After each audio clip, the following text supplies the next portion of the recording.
شیخ مہدی الفاسی مطالع المسرات شرح دلائل الخیرات میں لکھتے ہیں، حضور کا ذکر سن کر جس شخص کے کلیجے میں ٹھنڈ نہیں پڑتی، اس کے سینے میں دھڑکنے والا دل کسی مومن کا دل ہی نہیں ہے۔ یہ ہو ہی نہیں سکتا کہ حضور کا ذکر ہو اور قرار نہ پہنچے۔ لوگ پوچھتے ہیں کہاں لکھا ہے؟ لکھنے والوں کی کمی نہیں ہے اور علماء نے دلائل کے انبار لگا دیے، لیکن میں کہا کرتا ہوں کیا ذکر رسول کے لیے بھی کسی دلیل کی ضرورت ہے؟ کبھی ایسا ہوا ہے پھولوں کا تذکرہ چھڑا ہو اور بلبل کہے کہاں لکھا ہے؟ بات شمع کی ہو رہی ہو اور پروانہ دلیلیں ڈھونڈ رہا ہو، اور یہ بھی ممکن نہیں کہ بات سرکار مدینہ کی ہو رہی ہو اور امتی کو دلیل کی ضرورت ہو۔ محب کے لیے تو اس سے بڑا سرمایہ ہی کوئی نہیں، کوئی اس کے محبوب کا ذکر چھیڑ دے۔ رومی علیہ رحمہ لکھتے ہیں کسی نے مجنو کو دیکھا کہ وہ ریت کے اوپر لیلا لیلا لکھ رہا ہے، رک کے پوچھا یہ کیا کر رہے ہو؟ گفت مشق نام لیلا می کنم، خاطر خود را تسلی می دہم۔ کہنے لگا اپنی محبوبہ کا نام لکھ لکھ کے دکھی دل کو قرار دے رہا ہوں۔ رومی علیہ رحمہ نتیجہ نکالتے ہیں اگر لیلا کا نام مجنو کو تسکین دیتا ہے تو کیا حضور کا نام امتی کو تسکین نہیں دیتا؟ ٹھنڈ پڑ جاتی ہے سینے میں جب کسی کے لبوں پہ حضور کے نام کا چراغاں ہو۔ مطرب سے کہو کہ چھیڑے ذرا اس جان تمنا کا قصہ، مطرب سے کہو کہ چھیڑے ذرا اس جان تمنا کا قصہ، فرقت کے بھیانک لمحوں میں کچھ دل کو سہارا ہو جائے۔ آج کی اس خوبصورت مجلس کا عنوان آپ نے رکھا محبت رسول صلی اللہ علیہ وسلم۔ محبت ایک عنوان ہی ایسا ہے جب کسی کے لبوں پہ لفظ محبت آئے تو روح تک کی پیاس بجھتی ہے۔ محبت ایک داعیہ ہے جو کسی کے لیے بے تابیاں پیدا کرتا ہے، تڑپ پیدا کرتا ہے۔ کوئی دل محبت سے خالی نہیں ہو سکتا۔ جب سینے میں دل ہے تو پھر کوئی دل بر بھی ہوگا، پھر کسی کا انتظار بھی ہوگا، رت جگے بھی ہوں گے، پھر آہیں بھی ہوں گی، سسکیاں بھی ہوں گی، پھر ملنے کی طلب بھی جاگے گی، پھر تگ و تاس بھی ہوگی، جد و جہد بھی ہوگی، وصل اور ہجر کے لمحے بھی ہوں گے۔ اور یہ ہو نہیں سکتا کہ دھڑکتا ہوا دل سینے میں ہو تو اس میں محبت نہ ہو۔ غالب نے کہا تھا کہ غم اگرچہ جاں گسل ہے، پہ کیا بچیں کہ دل ہے، غم عشق اگر نہ ہوتا غم روزگار ہوتا۔ یہ تو ہو ہی نہیں سکتا کہ دل ہو اور کوئی دل بر نہ ہو۔ تو جب سینے میں دھڑکتا ہوا دل رکھا ہے تو پھر کسی کی تانگ تو ہوگی، پھر انتظار تو ہوگا، پھر کسی کے ملنے کی آس تو ہوگی، پھر رت جگے تو ہوں گے۔ اور اس دل کا یہی زیور ہے، یہی دل کا حسن ہے، یہ بے تابیاں ہی اس دل کا جمال ہے۔ اقبال نے کہا قید میں پہنچا تو حاصل مجھ کو آزادی ہوئی، دل کے لٹ جانے سے اس گھر کی آبادی ہوئی۔ ہر شے لٹتی ہے تو برباد ہوتی ہے، یہ لٹتا ہے تو آباد ہوتا ہے۔ برگ گرتی ہے تو یہ نخل ہرا ہوتا ہے۔ ایک عجیب کائنات ہے، ہر شے ٹوٹ جائے تو بے وزن ہو جاتی ہے، بے قیمت ہو جاتی ہے۔ یہ شیشہ آپ گنا کتنا قیمتی ہے، لیکن اگر اس کو توڑ دیا جائے، چور چور ہو جائے تو اس کی کوئی قیمت نہیں رہے گی۔ لیکن جتنا زیادہ دل ٹوٹے گا اتنی ہی قیمت بڑھ جائے گی۔ تو بچا بچا کے نہ رکھ اسے، تیرا آئینہ ہے وہ آئینہ کہ شکستہ ہو تو عزیز تر ہے نگاہ آئینہ ساز میں۔ یہ جتنا زیادہ ٹوٹ جائے اتنی قیمت اس کی بڑھ جاتی ہے۔ تو یہ طے شدہ ہے کہ جب سینے میں دل ہے تو پھر کوئی دل بر بھی ہوگا۔ اب کسی سے ہم محبت کرنے پہ مجبور ہیں۔ کیوں مجبور ہیں؟ اس لیے کہ ہمارے سینے میں دل رکھا ہوا ہے۔ جب دل ہے تو پھر دل بر کی بھی تلاش ہوگی۔ اب کسی سے محبت ہم کرتے کیوں ہیں؟ اس کی بھی تو کوئی وجوہات ہوتی ہیں، کسی سے محبت کیوں کی جاتی ہے؟ عمومی طور پہ کسی سے محبت اس لیے کی جاتی ہے کہ اس کا ہمارے ذمے کوئی احسان ہے، تو ہم محبت کرتے ہیں کہ اس نے ہمیں مشکل وقت میں ہمارے کام آیا تھا، تو اس کے لیے جذبات محبت پیدا ہو جاتے ہیں۔ اگر کسی سے محبت اس لیے کی جاتی ہے کہ اس کا کوئی احسان ہے ہمارے ذمے، تو پھر آؤ حضور سے محبت کریں۔ اس لیے کہ ہم اپنے وجود میں بھی ان کے محتاج ہیں۔ اگر وہ جلوہ گر نہ ہوتے تو کائنات کو خلعت وجود ہی نہ ملتا، محمد نہ ہوتے تو اے بندہ پرور خدا خود ہی ہوتا، خدا ہی نہ ہوتی۔ یہ کائنات کو تعین نصیب نہ ہوا ہوتا اگر حضور تشریف نہ لاتے، کائنات کو وجود ہی نہ بخشا جاتا اگر حضور جلوہ گر نہ ہوتے۔ اقبال کا لہجہ بھی دیکھ لیجئے، ہو نہ یہ پھول تو بلبل کا ترنم بھی نہ ہو، چمنے دہر میں کلیوں کا تبسم بھی نہ ہو، نہ ہو یہ ساقی تو پھر میں بھی نہ ہو، خم بھی نہ ہو، بزم توحید بھی دنیا میں نہ ہو، تم بھی نہ ہو۔ خیمہ افلاک کا استادہ اسی نام سے ہے، نبض ہستی تب شامادہ اسی نام سے ہے۔ کسی سے اس لیے پیار کیا جاتا ہے کہ وہ ہم سے پیار کرتا ہے، تو پیار کے بدلے میں پھر پیار کیا جاتا ہے۔ یہ ایک داعیہ ہے کسی سے پیار کرنے کا۔ اور اگر آپ کسی سے اس لیے پیار کرتے ہیں کہ وہ ہم سے پیار کرتا ہے، تو غارِ سجدہ کے نوکیلے پتھروں پر پیشانی رکھ کے تمہارے لیے کون آنسو بہاتا رہا؟ دنیا پہ جلوہ گر ہوتے ہوئے اس امت کی بخشش کی دعائیں کون کرتا رہا؟ حضرت فضل بن عباس کہتے ہیں، میں وہ آخری شخص تھا جس نے حضور علیہ السلام کو لحد میں اتارا، تو میں نے کفن کی تنیاں کھولی اور میرے دل میں آرزو پیدا ہوئی کہ میں چہرہ انور کی زیارت تو کر لوں۔ جب میں نے تھوڑا سا کفن کو سرکایا تو لب ہل رہے تھے، مجھے شوق ہوا کہ میں سنوں اس موقع پہ کیا کہہ رہے ہیں، تو میں نے اپنے کان کو حضور کے ہونٹوں کے قریب کیا تو آواز آ رہی تھی، رب ہب لی امتی، اللہ میری امت کا معاملہ میرے ہاتھوں میں ہی دے دے۔ اللہ اکبر۔ اگر کسی سے اس لیے محبت کی جاتی ہے کہ وہ صاحب کمال ہے، مختلف ہیروز سے، دنیا کے دانشوروں سے، بڑے لوگوں سے آپ اس لیے محبت کرتے ہیں کہ وہ صاحب کمال ہوتے ہیں۔ اگر یہ داعیہ ہے کسی سے محبت کرنے کا تو پھر اس سے محبت کیجئے، بالغ العلا بکمالہ، جس کے کمال کو کائنات کی کوئی شے چھو ہی نہیں سکتی، عقل انسانی بھی وہاں بے بس ہے۔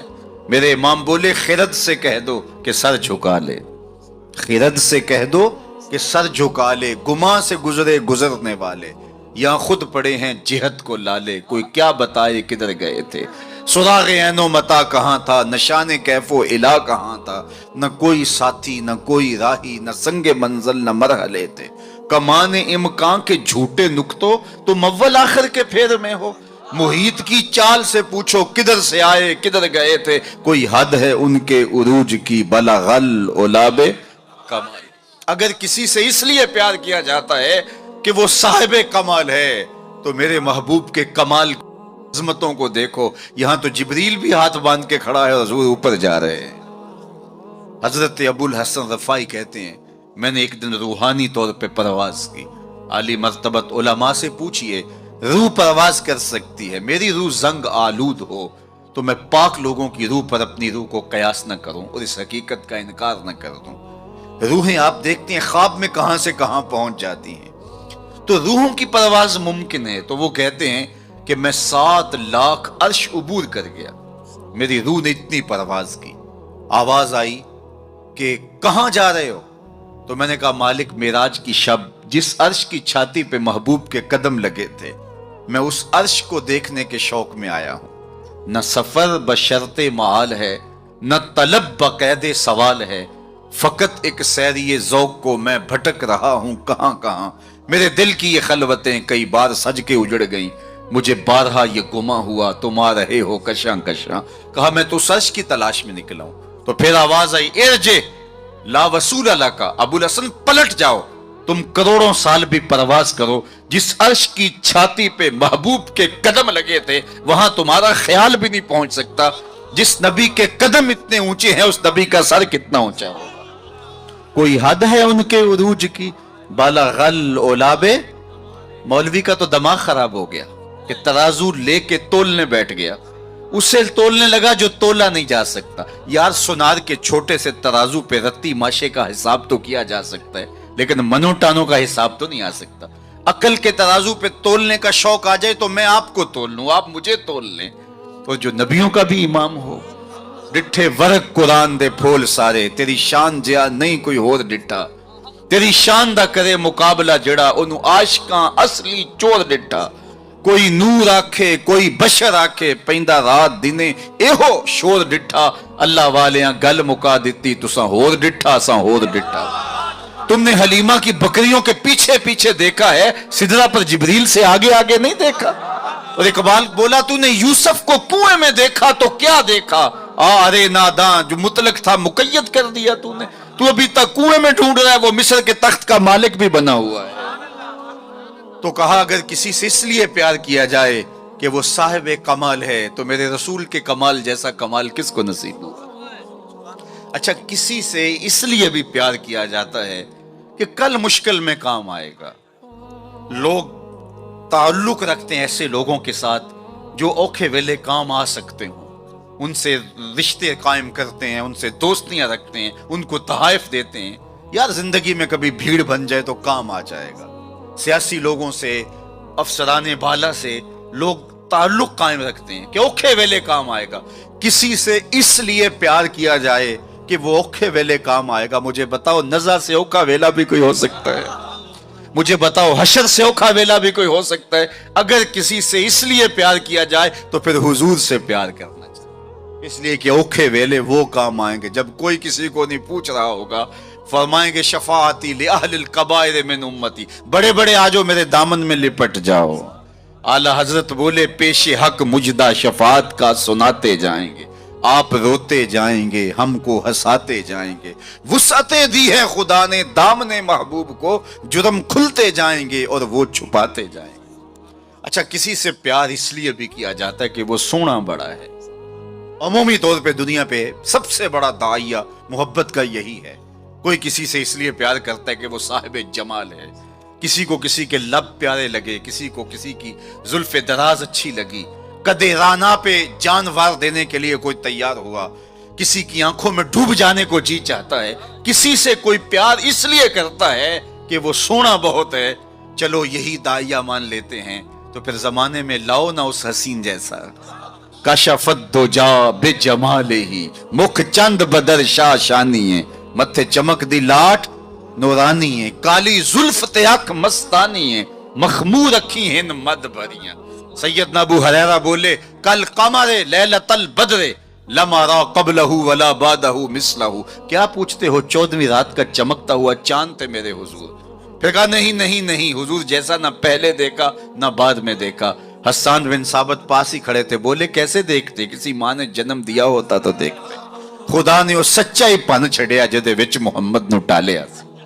حسینہ جمیلہ دا منہ موڑ دیتا محمد بنا کے قلم توڑ دیتا 2000 میں خاکے 2006 میں خاکے تراشے گئے تو میں نے گلی گلی جا کے کہا تھا صاحب خاکے تو خاکیوں کے ہوتے ہیں جو پیکرے نور ہو اس کے خاکے کون تراشے گا خاکے تو بڑی دور کی بات ہے اس کا تو ثانی بھی نہیں سایہ بھی نہیں تھا ثانی تو دور کی بات ہے سایہ بھی نہیں تھا مثل او در عالم امکان متصور نیست ان کی مثل بزم عالم میں ممکن ہی نہیں ہے رخ مصطفیٰ ہے وہ آئینہ کہ اب اس سا دوسرا آئینہ نہ کسی کی بزم خیال میں نہ دکان آئینہ ساز چاند کی طرف منہ کر کے تھوکنے سے تھوکنے والے کا اپنا منہ میلا ہوگا چاند کی کرنیں کبھی بھی میلی نہیں ہو سکتی ہرا کا چاند کل بھی روشن تھا مدینے کا چاند آج بھی روشن ہے اور رہے گا یوں ہی ان کا چرچا رہے گا پڑے خاک ہو جائیں جل جانے والے کسی سے اگر اس لیے پیار کیا جاتا ہے کہ وہ سونا بڑا ہے تو پھر آؤ اس محبوب کے حسن کو دیکھو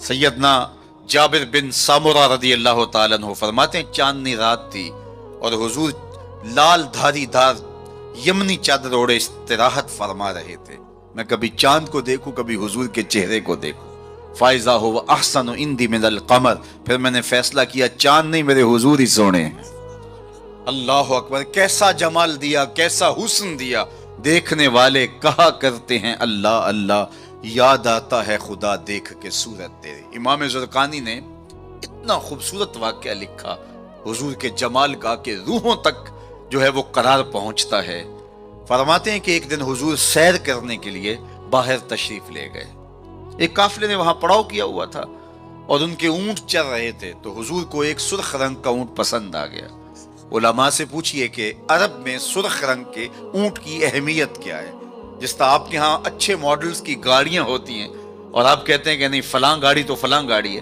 تو ان کے زمانے میں سرخ رنگ کا اونٹ تو ایک نشان تھا عزت کا. تو سرخ رنگ کا ایک اونٹ حضور کو آیا پسند.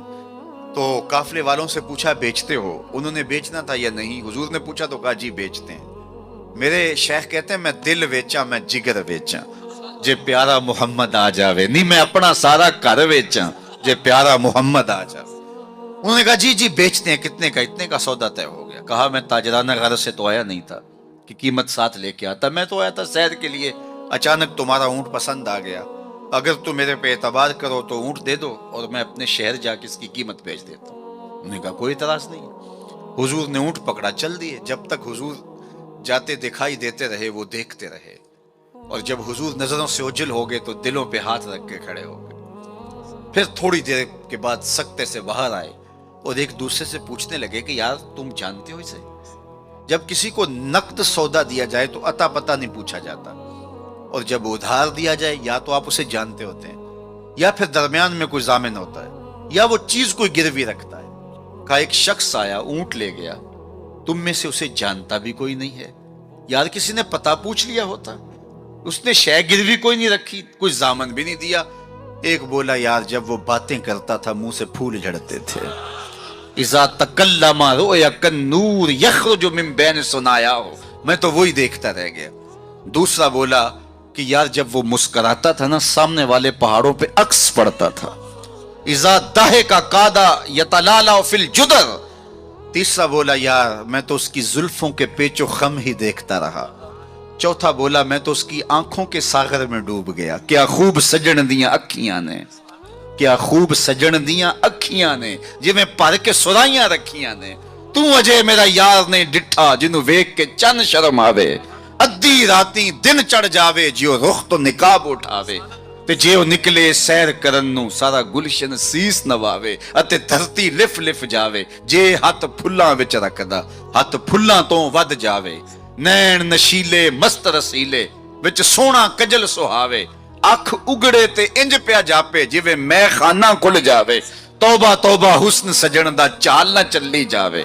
بجلی ڈردی لشک نہ مارے متا بے ادبی ہو جاوے. تے جے او کھولے پیچ زلف دے اتے راہی راہ پل جاوے.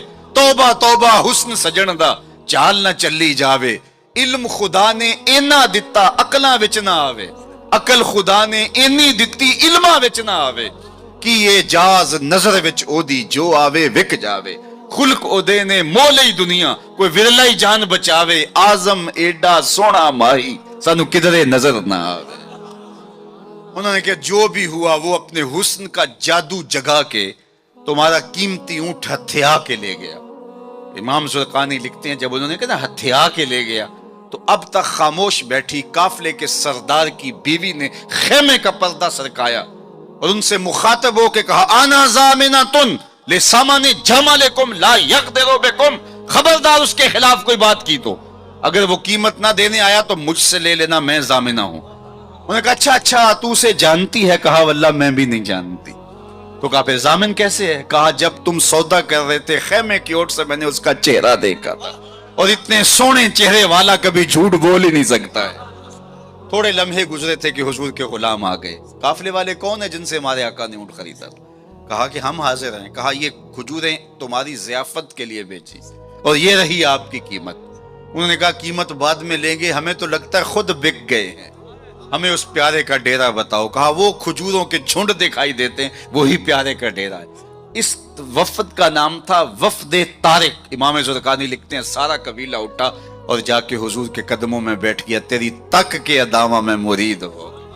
اگر کسی سے اس لیے پیار کیا جاتا ہے کہ وہ سونا بڑا ہے تو پھر حضور سے پیار کرے. اللہ اکبر. جہاں حسن بھی پانی بھرتا ہے اور عشق بھی غلامی کرتا ہے. اللہ اکبر. اچھا جب ہم کسی سے پیار کرتے ہیں, کسی سے محبت کرتے ہیں, کسی سے ہم الفت کا ربط قائم کر لیتے ہیں تو پھر اس کے بعد اس محبت کے تقاضے بھی ہوتے ہیں. بندہ جس سے پیار کرتا ہے کثرت کے ساتھ اس کا ذکر کرتا ہے, یہ محبت کی علامت. باتوں باتوں میں چھیڑ دیتا ہے کیونکہ محبت متقاضی ہے اس بات کی کہ ذکر حبیب کا تکرار ہو. رومی کہتے ہیں کسی نے مجنو کو دیکھا کہ ریت پر لیلا لیلا لکھ رہے, ابھی میں نے آپ کے سامنے دیکھا. تو کہا یہ کیا کر رہے ہو؟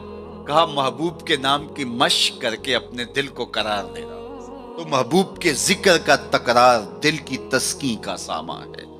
اللہ اکبر۔ تو بندہ جس سے محبت کرتا ہے اس کا کثرت کے ساتھ ذکر کرتا ہے۔ یہ محفل میلاد یہ محبت کے اظہار کا سلیقہ ہے، یہ حضور کے ذکر کرنے کا بہانہ ہے۔ بندہ جس سے محبت کرتا ہے، محبت کی دوسری علامت یہ ہے کہ محبوب کا نہ عیب دیکھ سکتا ہے نہ عیب سن سکتا ہے۔ یہ علامت محبت۔ عیب ہو بھی تو اسے نظر نہیں آتا، اور جس میں ہو ہی نہ، خلقت مبرأ من کل عیب۔ محب کو تو محبوب نظر بھی نہیں آتا، اگر ہو واقعتا نفس الامر میں موجود بھی ہو، لیکن محب محبوب کا عیب نہیں دیکھ سکتا۔ حبو کا شایا یومی و یسم۔ رومی علیہ الرحمن اس پر ایک خوبصورت مثال دی کہ حاکم وقت نے لیلا کو دربار میں طلب کر لیا۔ گفت لیلا را خلیفہ کان توئی، کس تو مجنو شد پریشان و غوی، از دیگر خوباں تو افزو نیستی، گفت خامش چوں تو مجنو نیست۔ لیلا کو بلایا، تیرے حسن کا شہرہ ہے، تو نے ایک شہزادے کے حواس باختہ کر دیے۔ نام تو کیس تھا نا، لیکن دنیا نام ہی نہیں جانتی، نام بھی مٹ گیا۔ تیری محفل میں آ کے بدنام ہوئے، نگاہ زمانہ میں بے نام ہوئے۔ تو نے وعدہ کیا تھا بچھڑیں گے نہ ہم، تیرے ہی ہاتھوں سے نیلام ہوئے۔ نام مٹ گیا، تشخص مٹ گیا، لوگ مجنون کہہ کے پکارتے ہیں۔ شہزادہ تھا، تو نے اس کے ہوش باختہ کر دیے۔ کون سا جادو ہے تیرے حسن میں؟ از دیگر خوباں تو افزون نیستی، باقی عورتوں سے تو کوئی انوکھی توڑی ہے، تیرے سے زیادہ تو میری لونڈیاں ہنسی ہیں۔ تو جو لیلا نے جواب دیا وہ دو لفظ تھا، سن لیجئے۔ گفت خامش، لیلا بولی بادشاہ چپ کر جا، چوں تو مجنو نیستی، تیری آنکھ مجنو والی تھوڑی ہے کہ تجھے میرے اندر حسن نظر آئے۔ دیدائے مجنو اگر بودے تورا، از دو عالم بے خطر بودے تورا، کاش تیری آنکھ مجنو والی ہوتی پھر تو مجھے دیکھتا۔ تو ہوش دارو لیک مجنو بے خودست، در طریق عشق بیداری بدست۔ تو ہوش والا ہے اور مجنو ہوش کو چھٹی دے کے آیا ہے۔ اس کوچے میں ہوش کے ڈالر نہیں چلتے، اس کوچے کے اندر محبت کی کرنسی چلتی ہے۔ اس لیے کہا کہ تجھے میرے اندر کوئی کمال نظر نہیں آئے گا۔ رومی یہاں کیا کمال کی بات کہی، کہا اگر لیلا کو دیکھنا ہو تو مجنو کی آنکھ چاہیے، اور مصطفیٰ کریم کو دیکھنا ہو تو ابو بکر کی آنکھ چاہیے۔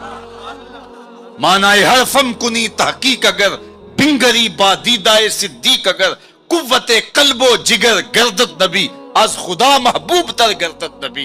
کہا اگر وہ نگاہ مل جائے تو جدھر دیکھو گے جلوے نبی کے ہی نظر آئیں گے۔ اللہ اکبر۔ تو بندہ جس سے محبت کرتا ہے اس کے عیب نہ دیکھ سکتا ہے، اس کے عیب نہ سن سکتا ہے، لیکن جن سے ہم پیار کرتے ہیں ان میں تو عیب ہے ہی نہیں۔ خلقت مبرأ من کل عیب، وہ کمال حسن حضور ہے کہ گمان نقص جہاں نہیں۔ نقص تو دور کی بات ہے، یہاں نقص کا گمان ہی بھی نہیں۔ یہی پھول خار سے دور ہے، یہی شمع ہے کہ دھواں نہیں۔ ہر پھول کے ساتھ کانٹا ضرور ہوتا ہے، لیکن حسن رسول وہ پھول ہے جس کے ساتھ کانٹا نہیں ہے، وہ شمع ہے جس کے ساتھ دھواں نہیں ہے۔ تو بندہ جس سے پیار کرتا ہے اس میں عیب نہیں دیکھ پاتا۔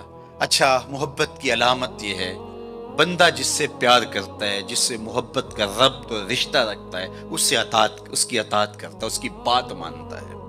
یہ محبت کا بہت بڑا نشان ہے، بہت بڑی علامت ہے کہ بندہ جس سے پیار کرتا ہے وہ اس کی ایک ایک بات پہ قربان اور فدا ہو جاتا ہے۔ اس کا حکم ہو اور محب نہ مانے تو اس کی محبت ناقص ہے۔ میں اور آپ ذرا اپنے اندر اتر کر کے دیکھیں، ہمارا طرز زندگی کیا ایسا ہے کہ ہم اپنے آقا کی ہر بات مانتے ہیں؟ صحابہ کی زندگیاں دیکھ لیجئے، انہوں نے ادب کی بھی انتہا کر دی اور تعمیل حکم کی بھی انتہا کر دی۔ یار حضور کا کہنا اور ارشاد کرنا تو بڑی بات ہے، انہوں نے صرف حضور کا چہرہ دیکھا اور منشا سمجھی، بس زندگی گزار دی۔ اللہ اکبر۔ حضرت انس بن مالک کو کسی نے دیکھا کہ شوربے سے کدو کے ٹکڑے نکال کے کھا رہے ہیں۔ کسی نے پوچھا یہ کیا کر رہے ہو؟ کہا مجھے نہیں پتا، ایک دن میں نے حضور کو کرتے دیکھا تھا۔ مدینے کی ایک گلی سے حضور گزر رہے ہیں تو ایک ایسا مکان بن رہا تھا جس طرز کی تعمیر کو حضور پسند نہیں کرتے تھے۔ تو کسی سے پوچھا کہ یہ کس کا ہے؟ کہا فلاں انصاری کا۔ کچھ نہیں کہا حضور نے، چلے گئے۔ کسی نے اس انصاری کو بتایا کہ حضور گزرے تھے، تیرا مکان دیکھا تھا، لیکن چہرے پر پسندیدگی کے آثار نہیں آئے، حضور خوش نہیں ہوئے۔ اس نے کہا اچھا، کہا ہاں میں ساتھ تھا۔ اس نے کدال پکڑا اور مکان کو زمین کے برابر کر دیا۔ 2-4 دن کے بعد میرے حضور کا دوبارہ گزر ہوا، ملبے کا ڈھیر پڑا دیکھا، کہا بلاؤ، اسے بلایا گیا، کہا میں گزرا تھا، تیرا مکان تھا، آج ملبے کا ڈھیر ہے، کدھر گیا مکان؟ عرض کی حضور میں نے گرا دیا۔ فرمایا کیوں؟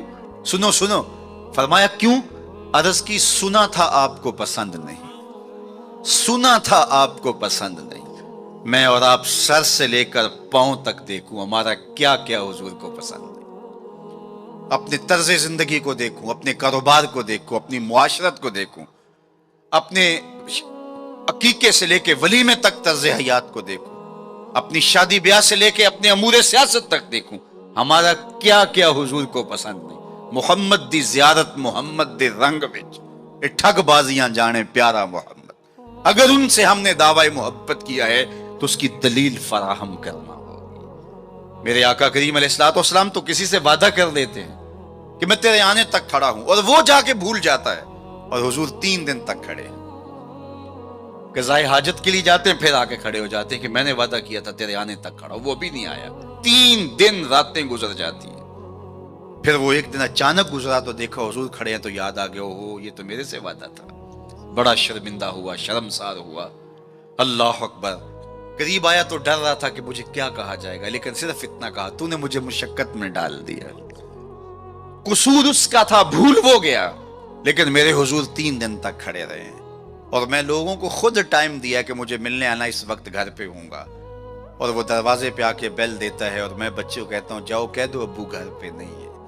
میں کیسا عاشق رسول ہوں، کیسے میں حضور کے عشق کا دعویٰ کرتا ہوں۔ اگر میرے سینے پہ حضور کے نام کا بیج لگا ہے اور میں دکان پہ بیٹھا ہوں تو گاہک کو تسلی ہونی چاہیے، اس کے سینے پہ حضور کے نام کا بیج لگا، یہ کم تول ہی نہیں سکتا، یہ عاشق رسول ہے۔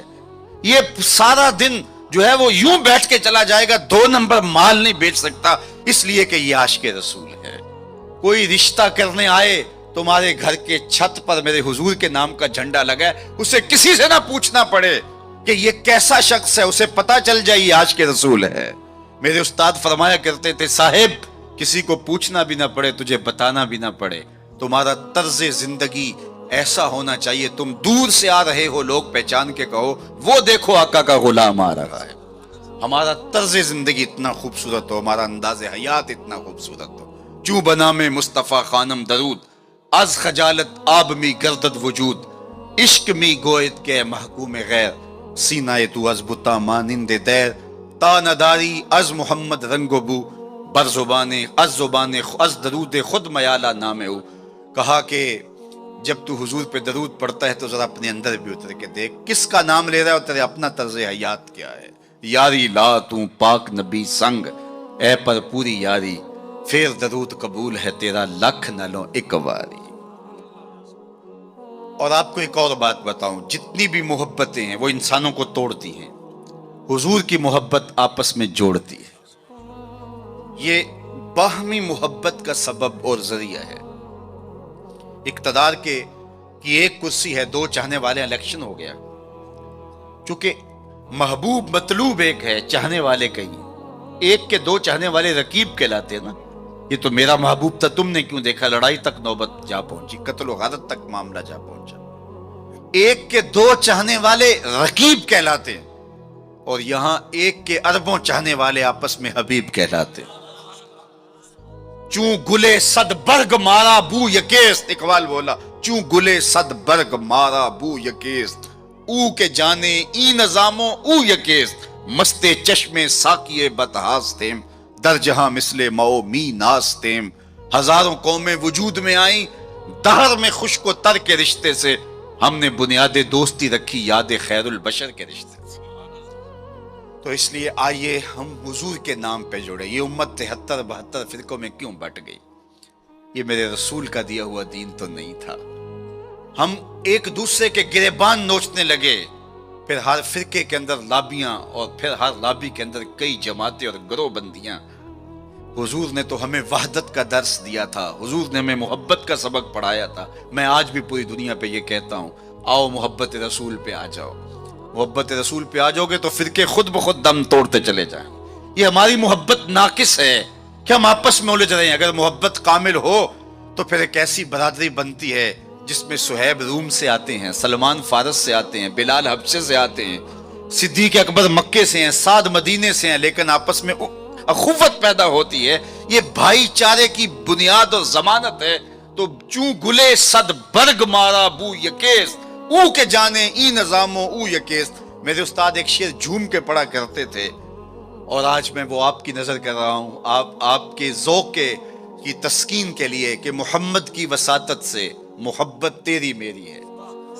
میں آپ کے شہر میں پہلی مرتبہ آیا ہوں، دارالسلام کا نام سنا تھا، یہاں ایک سنی کانفرنس کسی زمانے میں ہوئی تھی، سروں کا ہجوم تھا، محبتوں کی کیفیات تھی، مجھے شوق تھا کہ میں بھی اس بستی کے مکینوں کو دیکھ آؤں، لیکن آپ کی آنکھوں میں چمکتا ہوا پیار، پیشانیوں پہ لکھی ہوئی محبت۔ میرا تو آپ کا پہلا تعارف ہے، میری آپ کی برادری الگ ہے، میرا آپ کا کوئی کاروباری سانج نہیں ہے، لیکن آپ کے دل میں میرے لیے محبت اور میرے دل میں آپ کے لیے دعائیں، یہ رشتہ قائم کیسے ہوا؟ تو میرے استاد جھوم کے پڑھا کرتے تھے، محمد کی وساطت سے محبت تیری میری ہے، محبت اصل ہے ان کی، نہ تیری ہے نہ میری۔ تو یہ وہ بنیاد ہے محبت کی۔ اور ایک بات اور کروں کہ جتنی بھی محبتیں ہیں، وہ غالب نے کہا تھا نا، عشق نے غالب نکما کر دیا، ورنہ ہم بھی آدمی تھے کام کے۔ ایک وہ عشق بھی ہے جو اچھے بھلے انسان کا بیڑا غرق کر کے رکھ دیتا ہے، اور وہ منہ چھپاتا پھرتا ہے۔ وہ عشق نکما کر دیتا ہے، صلاحیتوں کو جو ہے وہ زائل کر دیتا ہے۔ ایک وہ عشق ہے، اور یہ وہ عشق ہے جو بلال کو پستیوں سے اٹھا کے کعبے کی چھت پہ کھڑا کر دیتا، یہ بندہ نواز عشق ہے۔ اور یہ بھی سنیے کہ جتنے بھی عشق ہیں ان کا انجام رسوائی ہوتا ہے۔ میں سویر سے لے کر شام تک سڑکوں پہ سفر پہ ہوں، کل شیخو پورے تھا، پھر آج دھوبی گھاٹ، تو اب آپ کے پاس کل اگلی منزل، وہ کبھی کیا کسی نے کہا، کبھی عرش پر کبھی فرش پر، کبھی ان کے در کبھی در بدر، غم عاشقی تیرا شکریہ میں کہاں کہاں سے گزر گیا۔ میں ایک دن سیالکوٹ سے واپس آ رہا تھا، تو راستے میں ایک جھونپڑا بنایا تھا کسی ملنگ نے، تو اس کے اوپر لکھا تھا سڑکوں والی سرکار۔ تو میں نے اپنے ساتھی سے کہا کہ یہ تو کنارے والی سرکار ہے، سڑکوں والی سرکار تو ہم ہیں کہ سویر سے لے کر شام تک سڑکوں پہ ہی رہتے ہیں۔ تو جو بندہ سڑکوں پہ رہے تو اس کے تجربات بھی فزوں تر ہوتے ہیں۔ تو آپ نے گاڑیوں کے پیچھے لکھے جملے لکھے پڑے ہوں گے، میں تو روز ان مراحل سے گزرتا ہوں، کبھی کسی ٹرک کے پیچھے کچھ لکھا ہے، وہ لکھنے والے کے، اس ڈرائیور کے نفسیات کا خلاصہ ہوتا ہے۔ تو کئی جملے تڑپا دیتے ہیں، کئی رلا دیتے ہیں، کوئی ایسے جملے ہوتے ہیں کہ پھر ہنسی نہیں تھمتی، اور کچھ ایسے جملے بھی ہوتے ہیں کہ جو ہے وہ لفظ سل جاتے ہیں۔ ایک جملہ آپ نے بھی پڑھا ہوگا اور بار بار پڑھا ہوگا، صنم بے وفا۔ تو میں اپنے دوستوں کو پوچھتا ہوں یہ بتاؤ کیا لکھا ہے، تو وہ کہتے ہیں جناب آپ بھی تو پڑھ رہے ہیں۔ میں نے کہا اس کا مطلب کیا؟ کہتے ہیں جناب آپ بتا دیجئے۔ میں نے کہا یہ تحریری احتجاج ہے، کسی نے کسی سے پیار کیا ہوگا اور بے وفائی لیے آج اپنی بھڑاس نکال رہا ہے، غصہ نکال رہا ہے۔ تو میں کہا صاحب تو نے پیار اس سے کیا جس نے بے وفائی کی، آ تجھے اس چوکھٹ پہ لے چلوں۔ جو ہاتھ پکڑتے ہیں تو حشر کے دن بھی نہیں چھوڑتے۔ تو محبت کا ربط ان سے قائم کیجئے، محبت کا رشتہ ان سے قائم کیجئے جو تمہارے لیے عزت کا باعث ہے۔ تم محبوب کا نام نہیں چھپاتے رہو گے، بلکہ تمہارے لیے قرار جاں ہے، تمہارے لیے تسکین جاں ہے ان کا نام، اور ان کا ذکر تمہارے لیے راحتوں کا سما۔ تو ان کا ذکر راحتوں کا سما اور تسکین اور قرار کا ذریعہ بن جائے گا۔ تو یہ وہ نام ہے جو عزت نواز۔ میں تو یہ کہتا ہوں کہ یہ محبت ہمارے لیے عزت کا سبب ہے۔ اعلیٰ حضرت نے کیا خوب کہا، جس کا حسن اللہ کو بھی بھا گیا، جس کا حسن اللہ کو بھی بھا گیا، ایسے پیارے سے محبت کیجئے۔ ایسا تو نہیں کہ محبوب کا نام چھپاتے پھریں، بلکہ یہ وہ محبت ہے، وہ بندہ نواز محبت ہے کہ جو ہمارے لیے باعث فخر و مباحات ہے، ہمارے لیے باعث عزت ہے۔ اعظم چشتی نے تو قلم توڑ دیا، اپنا معیار زمانے سے جدا رکھتے ہیں، ہم تو محبوب بھی محبوب خدا رکھتے ہیں۔ وہ گلیوں میں آوارہ پھرنے والا کوئی شخص محبوب تھوڑا ہے کہ شرمندگی ہو؟ ہمارا محبوب تو وہ ہے کہ جو عرش کی راہوں کا سیاح ہے نا۔ تو یہ ناز ہے، یہ فخر ہے ہمارے لیے۔ تو پھر جس سے محبت کی جاتی ہے اس کی محبت کا ایک تقاضا، میری بات اپنے اختتام کو پہنچے، کہ بندہ جس سے محبت کرتا ہے اس کی فکر کو اختیار کرتا ہے اور اس کو اپنی روح میں اتارتا ہے۔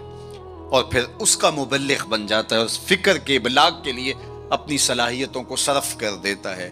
تو میں اور آپ اگر آقا و مولا سے محبت کرتے ہیں، حضور سے الفت کا ربط و رشتہ رکھتے ہیں، تو ان کا لایا ہوا نظام حیات ہماری روحوں میں اترنا چاہیے، ہمارے طرز زندگی اس بات کی گواہی دیں کہ ہم حضور کے غلام ہیں، اور پھر اس خوشبو کو اطراف عالم اور اکناف جہاں کے اندر ہم پھیلا کر کے جو ہے وہ اس منصب کو ادا کرنے کی کوشش کریں، اور ہماری زندگی اس کی گواہی دے۔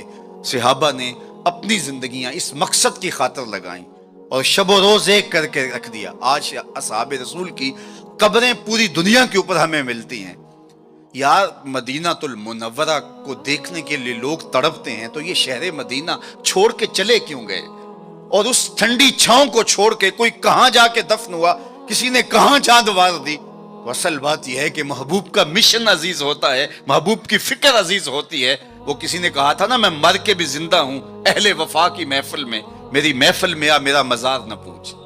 تو جب ان کے ہوئے ہو تو پھر اپنی زندگی، اور وہ لوگ جنہوں نے حضور کا نام لیا، اس تابی کی کہانی کوئی نہیں بھول سکتا جس کا ذکر اقبال نے کیا، کہ وہ گھوڑے کی ننگی پیٹھ پہ بیٹھ کے اللہ کے دین کا پیغام لے کے آگے بڑھا، اور چلتے چلتے دلدل آ گئی تو اس نے گھوڑے کی باگیں کھینچ لی اور کہا، مالک میرے جذبے تو جواں تھے، تیری زمین ہی ختم ہو گئی۔ اس پہ اقبال نے کہا تھا، دی اذانیں کبھی یورپ کے کلیساؤں میں، کبھی افریقہ کے تپتے ہوئے صحراؤں میں، دشت تو دشت دریا بھی نہ چھوڑے ہم نے، بحر ظلمات میں دوڑا دیے گھوڑے ہم نے۔